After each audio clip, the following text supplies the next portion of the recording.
Hey folks, how we doing today? It's me again, Shannon Fox here, Devoted Patriots 2 channel, and I have got lots of information for you folks.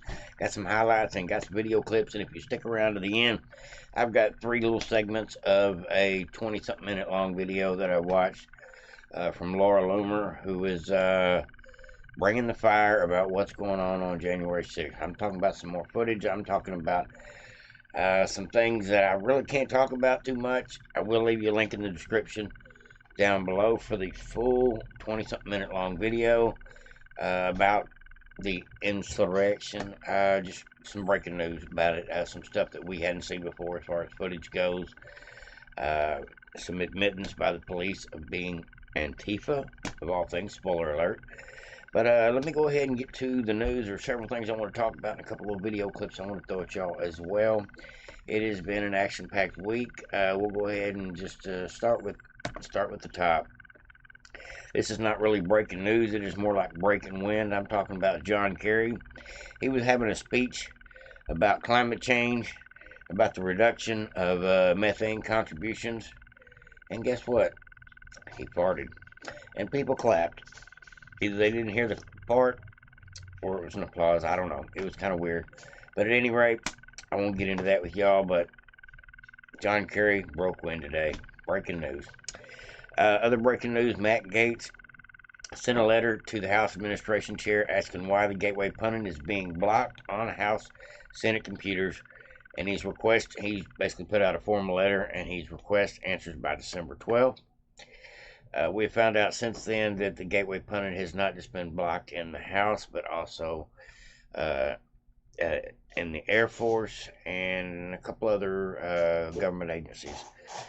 Just literally blocked from access through the government website, government internet website. I guess they've got their own internet going on over there. I'm sure a closed circuit or something. But at any rate, it's kind of crazy. I'm curious as to what's really going on. They're tired of hearing the truth from none other than one of my favorite sites, the Gateway Pundit. And that is a shout out to them, as we are on the Gateway Pundit. Says, let me get down here. Now, this is breaking news as of a couple hours ago today. It says, House Judiciary Committee launches inquiry into Fanni Willis on colluding with January 6th committee. They released a letter between her and January 6th Chairman Benny Thompson, you know, the older black guy, head of the committee, the sham committee, should I say. I read the letter. Basically, what it says is she wanted to know if she could cooperate with him to access information involving Trump, involving her case that she had pending, she was fixing to bring against Trump. So basically, she wanted to know if Benny Johnson could throw her any kind of evidence they thought they might have to incriminate Trump. So they colluded together. That's basically the point here at this point. 2 weeks ago, Tim Jordan said he was going to look and have some people look into Fanni Willis's actions against Trump, and it didn't take long, and they already found out that she's colluded with Benny Thompson. I assumed that she would be colluding with the FBI, the DOJ, Jack Smith. They're all in on it together. That's what I'm assuming. But at any rate, the pieces are already starting to fall together. So we're going to see how that case goes. Hopefully that stuff will get thrown out. Now, I got two lots of news for you from Mike Johnson. Mike Johnson said next week we will start impeachment. He says we will have the vote to be held, and he believes they will have the number. They believe all Republicans will vote on it. That's awesome, folks. At least we'll get to the next phase.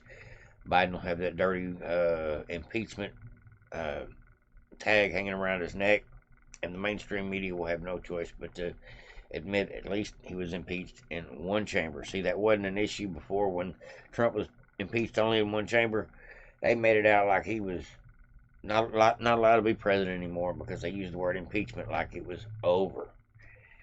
Truth be known, when they impeach Biden in the House, the Democrats are going to explain, it's not a real impeachment. It's not a full impeachment. It's only half an impeachment. You'll see they'll actually break it down to kind of water the situation down, but they'll actually explain to the public now. But that's not here nor there. But like I said, there's several things I want to tell you about.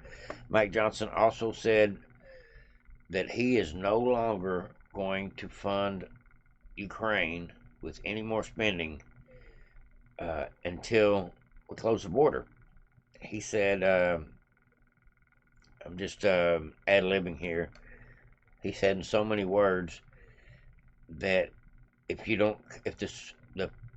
the Congress doesn't care about homeland security, per se, the border security, people coming across the border being wide open, facilitating people into this country versus vetting them and keeping them out, then we can't spend any more money on Ukraine.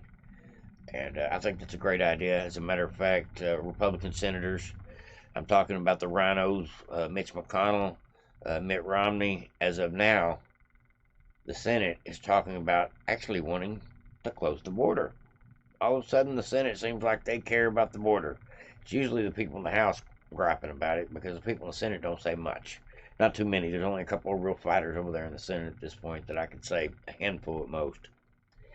But at any rate, because Mike Johnson said the only way you're going to get any more money for Ukraine is if you close the border. If we change the way the border's being run. Stop this mass migration. And so now people like Mitch McConnell, Chuck Schumer, want the Ukraine money so bad they're stuck between a rock and a hard spot. They're either going to decide what's more important to them, leaving the border open or continuing with the Ukraine funding, because it looks like the Republicans are not budging on the Ukraine funding unless we can get some solid, concrete efforts to change the border situation. This is breaking news as far as I'm concerned. I have not heard any of this information up to this point. It is some video footage that I have not seen as well. Like I said, link in the description below to the full link to the video. If you want to watch it, it goes into some more detail about a J6er that committed suicide as well, and some other tragic things that were a part of this whole event happening this day. But this guy here is talking about what we thought we knew since the beginning. It's not only was it a suspectedly have we been conspiracy theorists for suspecting it was a setup, suspecting that Antifa was there, and suspecting that feds were a part of it. But as time goes on and the footage is coming out, including the police body camera footage, we're getting closer to the conspiracy theory becoming the truth. And just glad to see it. I'm glad this information's coming out. I do believe that we are going to be able to get some resolution for some of these people that are locked up and still being hunted down behind this mess before it's all said and done, because I don't think this J6 prosecution is going to last, considering it's a hoax built on a lie, orchestrated by some bad actors. And I'm not talking about people in red hats. Alright, here we go, folks. We love the police, but a few Antifa dressed up as Trump supporters have been causing violence and stirring up violence here at the Capitol steps, and they're playing on the emotions of you and every patriotic American. This is not right. When masked men started smashing windows, protesters objected and stepped in to stop them, taking out this man first, then tackling another who'd stepped in to finish the job, while the crowd chanted. In this footage from January 6, a plainclothes officer... Did you hear what the crowd was chanting? F Antifa, F Antifa. The crowd was paying attention that day. From the Metropolitan Police Department, badge briefly visible, was captured talking to a Capitol Police officer and told him, well, we go undercover as Antifa in a crowd, so... Do you believe this was a setup? This was an intel operation? These people came to Washington to protest. but the masses had no intention to be involved in any violence at all. So you're dodging the question. I do think that a lot of what happened was stirred up by the federal government. There were people involved that manipulated them. They were framed. They were framed. Peacefully! Fed! Peacefully! Fed! Take me back to that moment. Take me back to the moment when you looked at Ray Epps and the thought came into your head and you said, Fed. Fed! Right when he said that, something clicked into my head. I was like, whoa, this is scripted. Because he said the same exact line, word for word, And that's 3 not times. natural. It's not natural. And he kept saying, none of this matters. Tomorrow, we need to go in to the Capitol. Maybe the first time he was being silly or saying something crazy. But when he said it the third time, word for word, I knew there's a strong possibility this guy's a Fed. To be clear, because it's very difficult to prove these things, Right.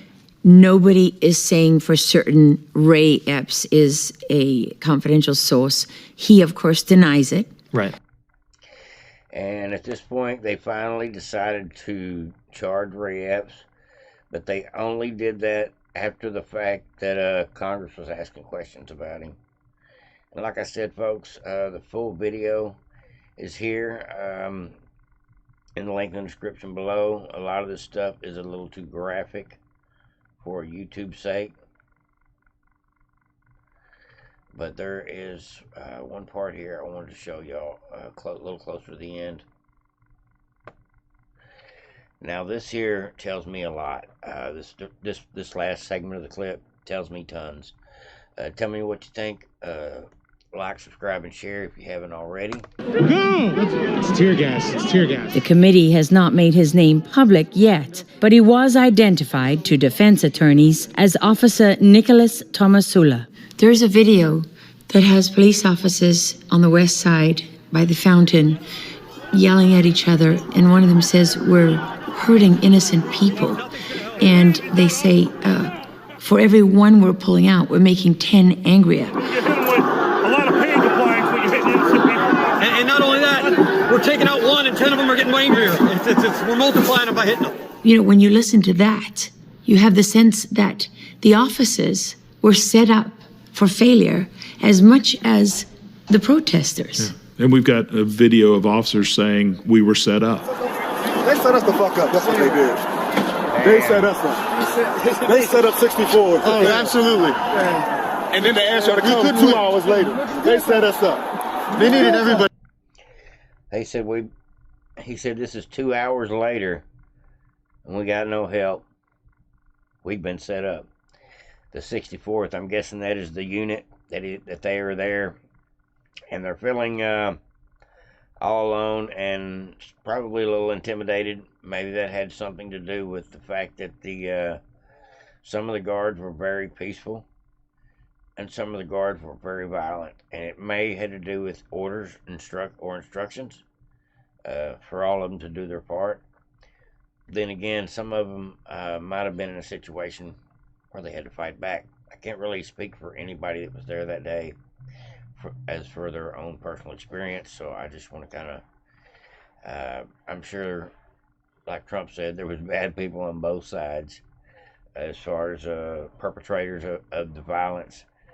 But we do know now that there was cops perpetrating Antifa, feds pretending to be Trump supporters, and God knows what else, including the way it was handled by Pelosi and Mayor Bowser.